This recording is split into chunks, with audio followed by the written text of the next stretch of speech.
Wena ungubani? Okay, mina ngumabutho Benedict Tinashe. Ungutitshala la. Ngifundisa eTsholotsho. Sibona abantwana behlabela kamnandi lapha kusithele mbijana ngokuhlabela lo. Yeah, it's something esesikugcina esikolo for long. Siya practice ukuhlabela, we identify talents, then we take them into the choir.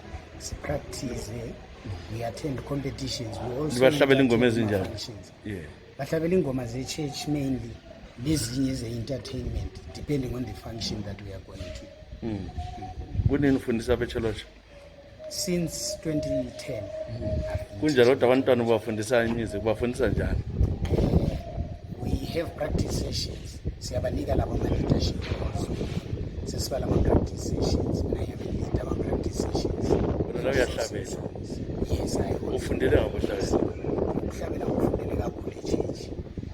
Last college, when I was training as a teacher, I had a chance to interact with music lecturers, though I was specializing in